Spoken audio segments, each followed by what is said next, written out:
Hey Panelheads, welcome to the channel. Today on our Get to Know series, we'll be sinking our teeth into a beloved Marvel character story.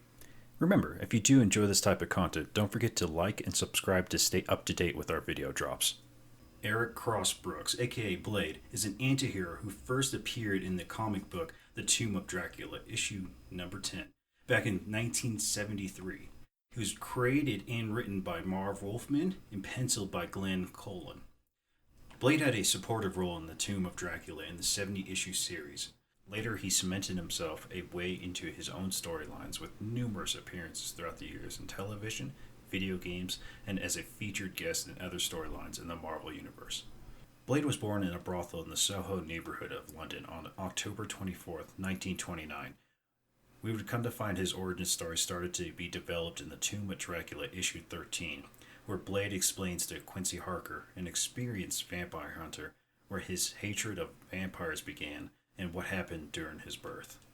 His mother, Tara Vanessa Cross Brooks, an heiress of inheritance, was seeking sanctuary with Madame Unity, an agent of the Order of Tyranna, a group later shown to appear in Blade Volume 4, Issue 1. The Order is a very incandescent group that operates deep in the shadows, primarily focusing on vampires. Unfortunately, Tara faced severe labor complications and sought the advice of a doctor, Deacon Frost, who we later find out is a vampire impersonating a physician. Tara ended up meeting her end as Deacon Frost drank all of her blood. Inadvertently, though, he did pass along the vampire enzyme to her baby boy as he was born, Eric Brooks. There's been a lot of speculation that this very moment gave Blade his deep hatred for the vampires. For good reason, too.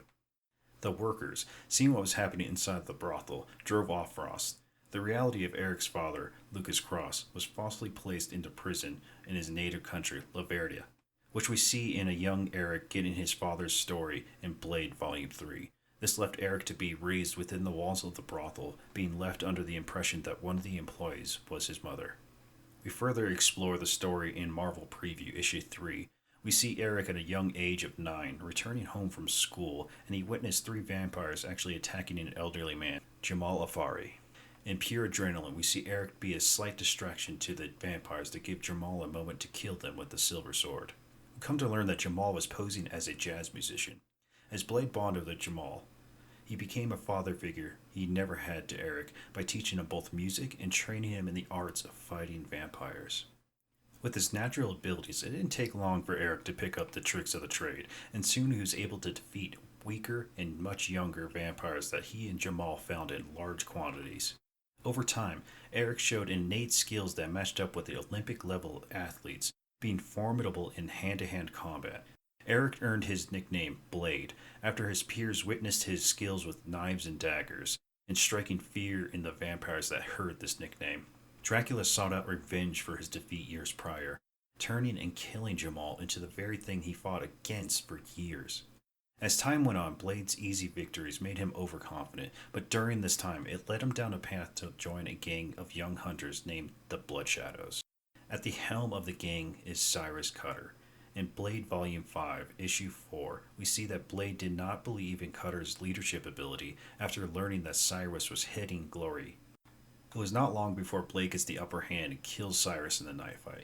Cutter's now ex-girlfriend, Gloriana, becomes Blade's first love interest among a few notable characters, such as Saffron Cotter as the most enduring love interest throughout his adventures.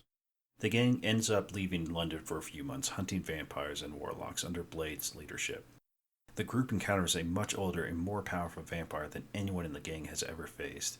This vampire named Lama was found by the Blood Shadows inside the room with her victims bleeding around her. Carl, Hector, and Shin, members of the Blood Shadows, initially attacked Lama but became victims themselves, meeting their ends. Blade tries to protect Glory as Lama can sense that Blade is a vampire, a half-blooded vampire.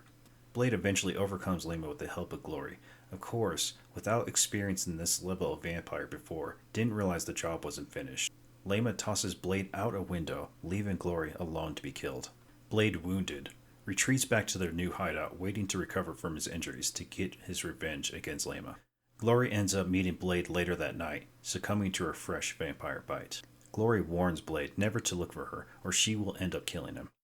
This experience changes Blade forever, focusing his mind and putting his determination into overdrive.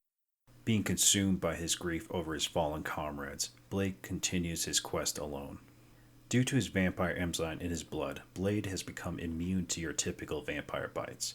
You can see in some instances that he's also immune to vampire hypnosis. Interestingly though, he lacked the superhuman physical attributes that he is later known for, solely relying on his vampire hunting training featured in the comic Tomb of Dracula, issue 13. It wasn't until he met Morbius the Living Vampire in Peter Parker, Spider-Man issue 8, that his blood would awaken all the upsides of being a Daywalker. Although he himself states that Morbius's bite doesn't affect him at all because he was already born a half-human, half-vampire. Later in the comic Blade, Volume 3, he separates himself from the original Spider-Man Morbius lore that enhances his powers by stating that it has zero effect and it doesn't alter his blood in any way. Notable attributes are superhuman strength, speed, stamina, agility, heightened senses, and a healing factor. Blade's power resemble a vampire, making him unaffected by the traditional weaknesses such as sunlight, garlic, and silver. Another upside is he ages much slower, but this doesn't mean he's immortal though. We've seen him sensing supernatural activity with his heightened senses as well. And no, he cannot turn into a bat. Although in Blade 2023 series issue 6 storyline, after drinking Dracula's blood, Blade gains the ability to transform into mist and a wolf. This isn't considered to be a consistent ability though. Blade's arsenal varied throughout the years, from mahogany stakes to flamethrowers, UV and silver-based weapons to your traditional firearms. He mainly relies on his double-edged sword carried on his back. We've seen that his vampire training has involved improvising weapons, such as snapping a broomstick to make stakes or replacing his missing arm with a machine gun for some time. His popularity has steadily boomed and continued to draw interest to this day. From his comic book appearances, from his earliest appearance in the animated television show, which was in the mid-90s, where Blade debuted in the Spider-Man, the animated series.